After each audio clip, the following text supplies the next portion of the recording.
Chapter 1. Nuisance. If a person is still a child and has been generationally cursed with wicked capabilities, they should not walk the city streets alone. Eric Roth learned this lesson at a young age, engraved it in his mind like the jagged scar across his collarbone. Fire can only do so much from a 13-year-old with no fighting experience to the broken bottle in a young adult's hand.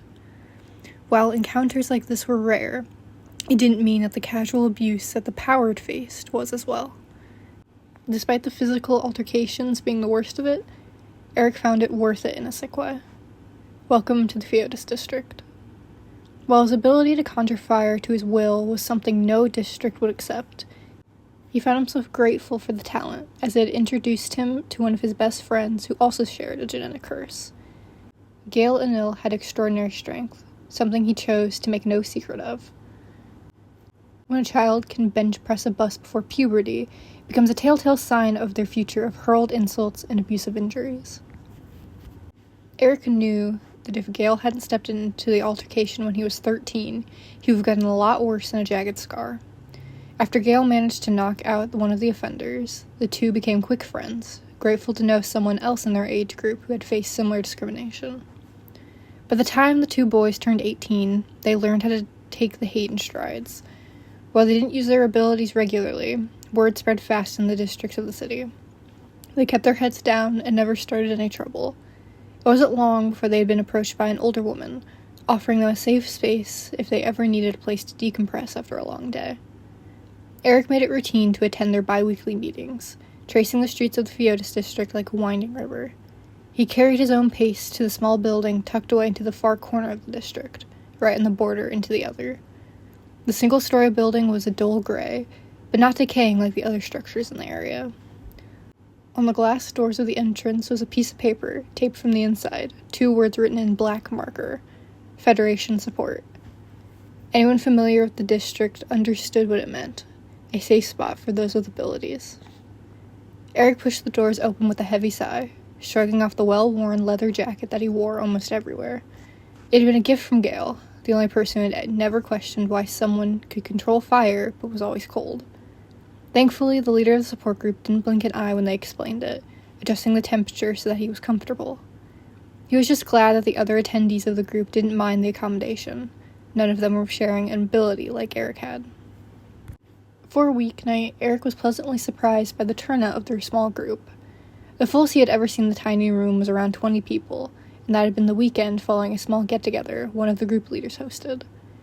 Tonight there were a dozen or more superpowered teens mingling with each other, waiting to take their seats in a circle to talk about their days. A few of the regulars greeted him as he entered, which he shot an appreciative smile for. In their usual corner stood Gale, talking with some of the newer teens in their group. They looked nervous, which he could sympathize with. He knew that coming into a place like the support group felt like a trap at first. And this is Eric Roth, and he can tell you just how amazing this place is, Gale told them, slinging an arm around his shoulder. Eric laughed at his antics, turning his attention to the small group. "Thank you for joining us today," he said quietly, noting the way they all glanced at him. Eric knew he wasn't the strongest guy in the room, but he was built well enough to hold his own in a fight if needed. He understood that to a stranger, his stance could come across as threatening. He nodded to them, giving them the dismissal many of them were wanting and waiting for. The group dispersed, floating around the small room, waiting for the group leader to call everyone over for the beginning. "I got about 5 words total from the 4 of them," Gale commented quietly, running a hand through his platinum blonde hair in frustration. Eric placed a comforting hand on his friend's shoulder, knowing that he took their skittishness to heart. "You just have to remember how we were when June approached us. We didn't exactly trust her either," Eric countered back in a whisper. He took a few steps over to the table some of the members had set up earlier, swiping one of the water bottles off of it. "Speaking of June, we were talking before you came," Gale opened, eyes full of pleading before asking his request. "We think it would be a good idea for you to tell your story again, to get the newcomers to open up." "Gale," he groaned out, rubbing a hand over his face. "Look, you don't have to. June and I thought it would be a good idea to show those young and scared kids that this is a safe place." He drifted off, trying to look anywhere but his friend's face. When Eric sighed deeply, he looked up expectantly. "I'm only doing this because June asked, because we both know "That June knows best. Yes, thank you, buddy," he quickly interrupted, patting his upper arm before bolting to claim one of the empty seats in the circle. Eric shook his head in exasperation, making his way over to where he usually sits. When everyone was settled and quieted, the only sound that could be heard in the building was the gentle click of a cane tapping its way through the hall. A few minutes passed before an elderly woman entered the room, slowly stepping around the circle of chairs to find hers. "Good evening, everyone, and thank you for the new members for joining us," she said in a comforting voice. A few of the regular attendees greeted her back, causing her smile to grow. "My name is June Corday. I've been running this support group for well over a decade now. This is a safe place for anyone with super abilities and unique powers, and nothing we say here has to leave these walls either. Now, would anyone like to start?" "I will," Eric said after a moment of dead silence, raising his hand begrudgingly. Choosing to ignore Gale's wide smile that was supposed to be encouraging, he waited for June to motion at him with a wrinkled hand, nodding with her own smile. "Go ahead," she allowed, wrapping a hand around her cane as she reclined in her chair.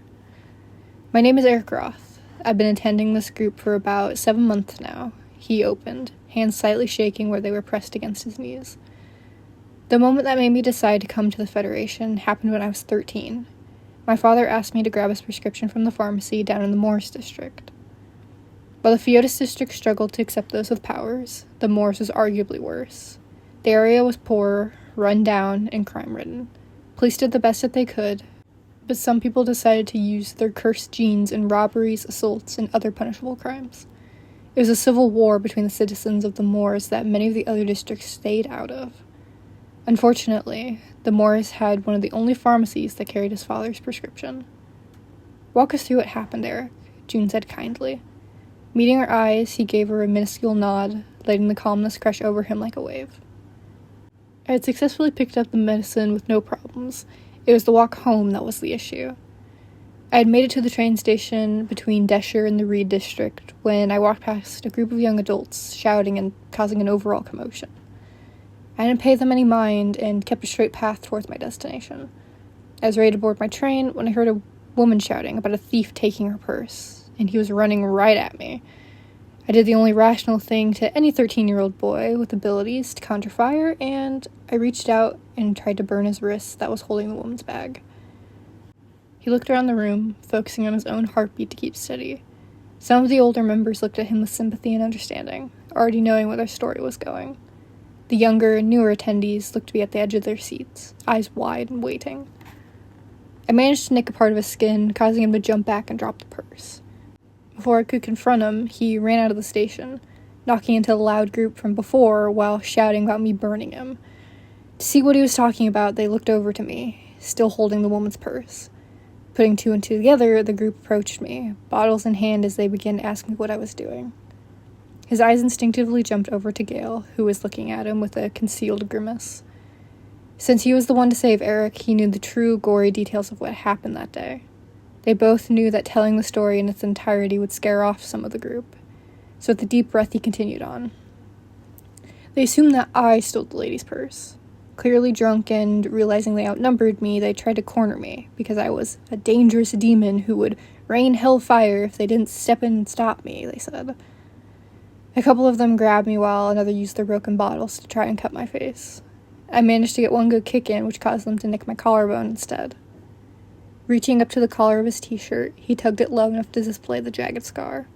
A few members hissed in sympathy, while others stared in disbelief. A couple looked away, eyes wet and breathing shaky.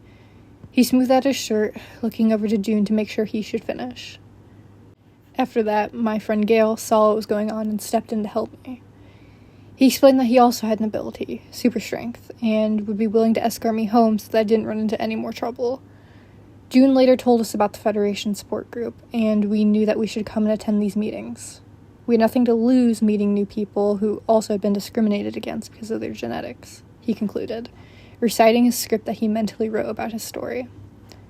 "Thank you for sharing, Eric," June said after a moment, smiling comfortingly over at him. The approval felt like a warm blanket being wrapped around his shoulders as he nodded in acknowledgement, leaning back in his chair to watch the rest of the meeting unfold. "Did the lady get her purse back?" a mousy voice asked. Looking over to his left, he was met with the embarrassed face of one of the newcomers. She couldn't have been older than 15, wrapped in a ratty hoodie and torn jeans. Speechless for a moment, he let Gale take over. "Everyone, this is Jalen Nakta from COT." Gale jumped in. COT, or Conservation of Threatened Teens, was an organization he volunteered at within the Moors. Like the name suggested, its goal was to steer kids into a safer life choices when they lived in the high-crime area, such as the Moors District. On occasion, Gale would offer to take high-risk power teens to the Federation meetings as a way to get them to connect with something healthy. Jalen looked down at the floor, face red from asking a question aloud. A few other members murmured out a greeting, causing her to sink further into her chair. Eric gathered that she was shy from the few interactions he had had with her before the meeting, sympathetic from her unwarranted embarrassment. "As Gale has told me, yes, the bag was returned to its rightful owner," Eric replied in a quiet voice, looking over to his friend.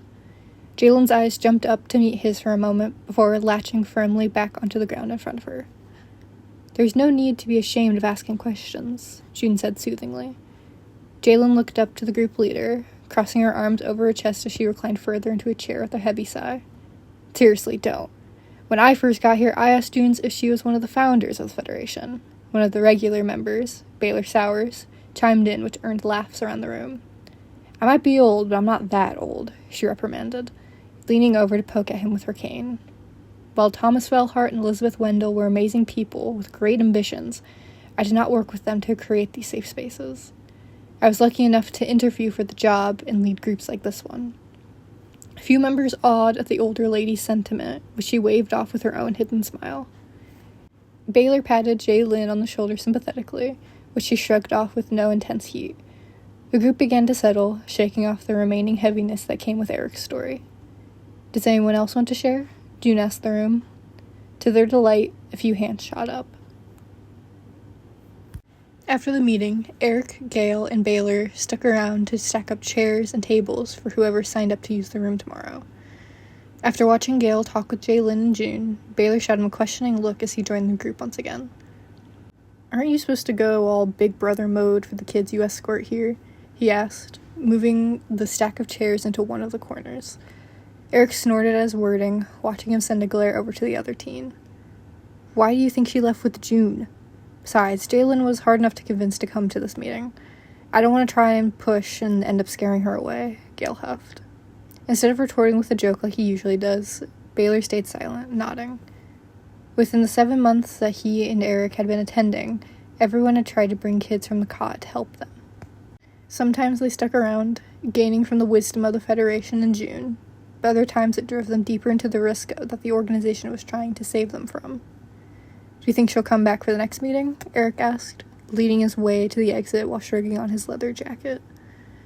"I think that's what the June is talking to her about on the way back to the Moors," Gale said, opening the door and leading them out into the warm summer night. The trio of boys began to make their way down the street, walking the path they had since they had met at the meetings. They mapped their walk perfectly to make sure they weren't wandering the streets alone, at least not for too long. "I didn't know June lived in the Moors District," Baylor's commented with a shrug. "I didn't know until she volunteered to take Jaylin home," he replied. Eric racked his brain for any information that June had mentioned about her personal life, but he found himself coming up empty. Before either of them could continue the conversation, the sound of loud jeers and taunts drew them off the path and down the sidewalk. Rounding the corner of another worn-down building, the trio could see a group of about 5 adults standing around someone. From where they stood, Eric gathered that the girl was around their age, looking mildly unimpressed by the group circling around her. Her arms were crossed over her chest, wallet tucked protectively close to her body. "Think you're so fancy, walking these streets with your head held high," one of the adults drew out, words slurred in only a way that hardcore drinking could do. For Eric, it felt like deja vu, looking on as an outsider to the similar attack that had happened to him. "Move out of my way. I'm not going to ask again," the girl huffed out, agitation lacing her voice. The presumed leader of the group cackled, taking a step closer to the girl. Eric, sparing glances to the other two, began to approach the group. "Why don't you make me, you freak of nature?" he hissed at her, arms thrown wide in challenge. Eric opened his mouth to call out to them, to help the girl like Gale had done for him all those years ago, but he was stopped in confusion as he watched her set her wallet down next to her. With no warning, the dimly lit street became illuminated with a light that rivaled the lamppost, more similar to the midday sun. It wasn't like Eric's fire. There was no overwhelming heat or burning sensation as the light reflected off of their bodies. The light became too intense to watch, searing into the group's eyes even after they were firmly shut and turned away. It was only when they heard the shout of the main guy and the skittering of footsteps did they risk looking back to the scene again. The man was struggling to stand from his kneeling position, palms of his hands pressed firmly into his eyes. One of his friends shakily reached out to him, locking their arms together before pulling him away down the street, presumably the same way the rest of their group went. The girl stood unfazed, watching them turn the corner as she readjusted her hijab. That was incredible, Baylor breathed out in awe. The girl's head snapped over to the group, fearful realization unmistakably falling over her face in the darkened street. They were harassing me, she began to defend. It's not my fault that they didn't expect me to protect myself. You're right, but you should be more careful with using your abilities in public, especially in the Fiotis district, Gale cautioned. The girl, still hesitant to engage, looked past them on the street. Besides, if anyone asks, they totally swung at you first, Baylor chimed in, elbowing Eric in the ribs. Understanding the cover, he nodded along slowly, chuckling at his antics. Yeah, it was undeniably self-defense, he confirmed, looking over to Gale, who nodded along as well. The girl nodded once, and then frowned. It was self-defense regardless if they were going to punch me or not, she reasoned with a shrug. She bent down to grab her wallet, walking closer to the group to see them better. It was only at her movements did Eric realize that any streetlights in the surrounding area were all burnt out, even when they hadn't been just moments before. That wasn't fire you used to blind him, Eric stated, brows furrowed as he turned to face her in confusion. A smirk found its way onto her face as she turned her attention to the stoplights near where they stood. You control light, Gale concluded, following her gaze. She laughed, shaking her head slightly as she raised an empty hand to the sky. I don't just control lights, she started, flicking her wrist towards the traffic lights. I steal them. In an instant she was cradling a small orb of red light in her hand, which the signal was now lacking. She twirled it around her fingers for a moment, entrancing the group before letting it dissipate into the air like it was never there at all. We're heading for the train station. If you're heading that way and want some company, you could walk with us, Baylor offered, eyes bright as he looked hopefully at the girl. She paused for a moment, confident aura fracturing for only a moment before she nodded slowly, following the group as they continued down their original path. My name is Nyla, by the way, she quickly said, falling into lockstep with Baylor, who shot her a smile. I'm Baylor, and that's Gale and Eric, he greeted, face slightly twinged with blush. There was a small moment before Eric connected the dots on how his friend was feeling towards their new travel companion. If you're not busy on Friday, you should come to our support group we attend. It's for people who have been discriminated against because of their abilities, he offered, watching Baylor's face morph into one of equal parts shock and thankfulness. Nyla debated the idea for a moment, shrugging nonchalantly as she nodded. It wouldn't hurt. What's it called? Federation, Eric answered with a smile.